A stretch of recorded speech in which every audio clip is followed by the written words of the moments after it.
Salut et bienvenue sur ma chaîne de formation. Je suis le formateur Magas et si tu es déjà nouveau, n'hésite surtout pas à t'abonner et à activer la cloche de notification pour recevoir d'autres vidéos. Déjà, dans notre précédente vidéo, on a eu à montrer déjà comment reconnaître un bon fournisseur. Voilà, comment reconnaître un bon fournisseur qui est vérifié, qui a l'assurance commerce. On va pas tout s'attarder sur ces éléments. Déjà, on va montrer déjà comment discuter avec un fournisseur.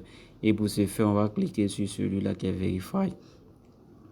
Et on va cliquer sur discuter. Voilà, discuter. On va faire envoyer. Maintenant, dans la partie discuter, désolé, dans la partie discuter, ici, il y a un élément que je vais vous montrer. Pour ceux qui déjà ne comprennent pas anglais, parce qu'à l'Ivoire, c'est les Chinois, ils parlent le chinois, ils parlent l'anglais. Pour ceux qui ne comprennent pas l'anglais, déjà aussi le chinois, vous avez la possibilité aussi de traduire. Et pour ce faire, on va cliquer sur l'icône qui se trouve ici. L'icône qui se trouve déjà là, c'est-à-dire le plus. On va cliquer sur le plus pour traduire. Vous voyez dans la partie traduit. Vous voyez dans la partie traduction, paramètres de traduction. On va cliquer là. On va cliquer là pour traduire. On dit traduire le message reçu, traduire vers anglais. Traduire vers anglais disponible. Et puis traduire le message reçu en français. C'est-à-dire, s'il est écrit en chinois, vous allez recevoir en français. Voilà, donc vous avez la possibilité de modifier. Moi, de préférence, je laisse ça comme ça. Donc on va retourner, on va retourner, on va retourner, on va retourner. Euh, moi je vais pas discuter avec lui, je vais pas trop discuter avec lui parce que j'ai déjà discuté avec un fournisseur. Je vais vous montrer les détails de comment est-ce que ça se passe. Le but ici, je vais vous montrer comment faire le paiement. Donc ici on a déjà discuté avec lui. On a discuté avec, et déjà discuté avec un fournisseur de chaussures. Il m'a demandé qu'est-ce que je voulais. Il dit, déjà, je veux chaussures. Voilà. Donc, il m'a demandé la qualité. Je lui ai demandé la qualité. Donc, il m'a rassuré déjà sur la qualité. Souvent aussi, vous pouvez lui dire de vous rassurer sur l'image, c'est-à-dire la photo ou bien une vidéo. C'est-à-dire vous demandez une photo ou bien une vidéo pour pouvoir voir la qualité. Voilà.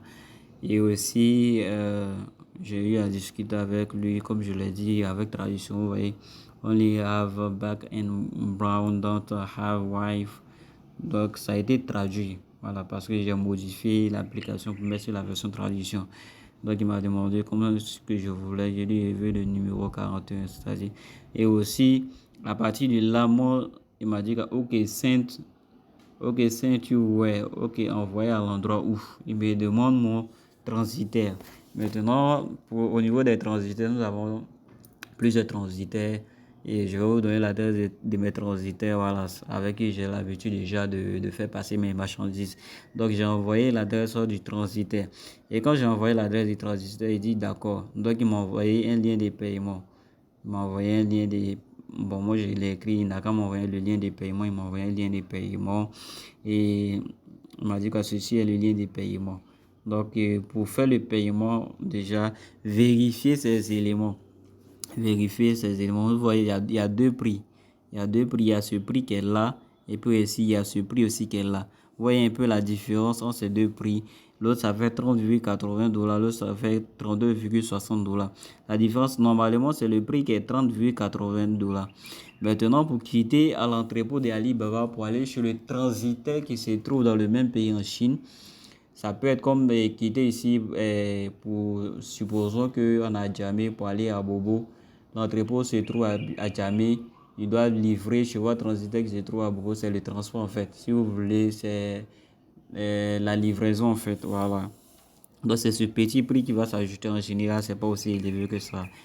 Donc après cela, on va cliquer sur le lien de paiement pour effectuer le paiement. Voilà, pour effectuer le paiement, vous vérifiez toujours les éléments qui sont là pour voir s'il n'y a pas eu, souvent s'ils peuvent ajouter. Donc, vérifiez déjà sur ces éléments, si tout en accord déjà, destination AEF et déjà la couleur noire, le prix 15,40 $, une paire, et le 15,40 $, l'autre paie, montant total 30,80 $, frais d'expédition. Vous voyez, vous voyez pourquoi je dis c'est pas trop élevé. C'est le frais, ça va dire, c'est frais d'expédition là qu'elle a là. Frais d'expédition, c'est ça qu'elle a. Et puis voici le prix. Vous voyez, 1,80 $, c'est vraiment insignifiant. Donc, le montant total fait celui-là, 32,60 $. 32,60 $. Donc, moyen d'expédition express DHL, bon, ça, c'est pas trop important. Numéro de commande, bon, ça, c'est votre numéro de suivi. Donc, on veut maintenant faire le paiement. On veut faire le paiement. On va cliquer sur le lien de paiement. Le lien de paiement. On va déjà, pour ce, moi, j'ai déjà ajouté un numéro. Voilà, le numéro n'est pas trop truc parce que je l'utilise plus en fait. Voilà. Donc, on va ajouter un autre. On va dire une autre carte. Vous avez la possibilité d'ajouter une autre carte. Donc, je suis en train de vous montrer comment ajouter une autre carte. Pour cela, on peut faire avec les PayPal, virement bancaire. Bon, de grâce, moi, je préfère que vous fassiez avec une carte Visa. Ne reliez jamais votre compte bancaire direct à votre compte Alibaba. Voilà. Il peut y avoir toujours des fuites. Donc, utilisez toujours une carte Visa. C'est vraiment ce que je fais. Je pense que c'est l'idéal. Donc, je vais cliquer déjà sur carte de crédit.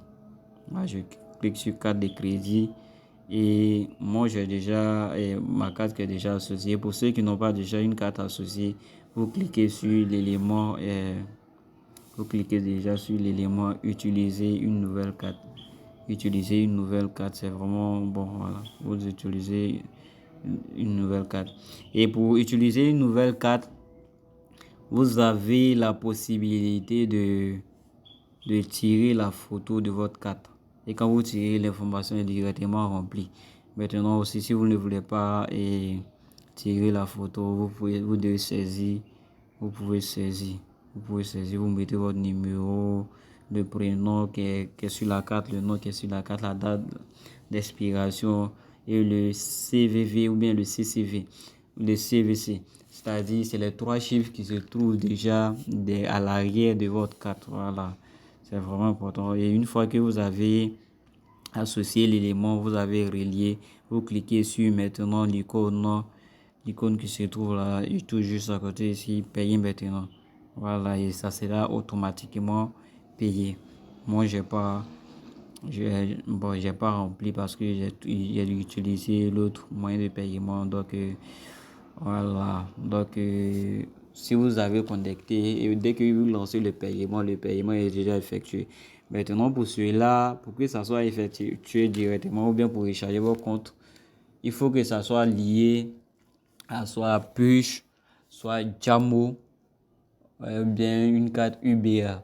Voilà, moi je préfère déjà Jamo et Push. Voilà, ces deux-là, on peut recharger à travers Orange Money, MTN Money ou bien Move Money.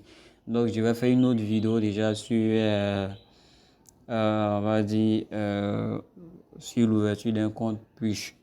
Voilà, comment créer un compte Push, c'est pas du tout compliqué.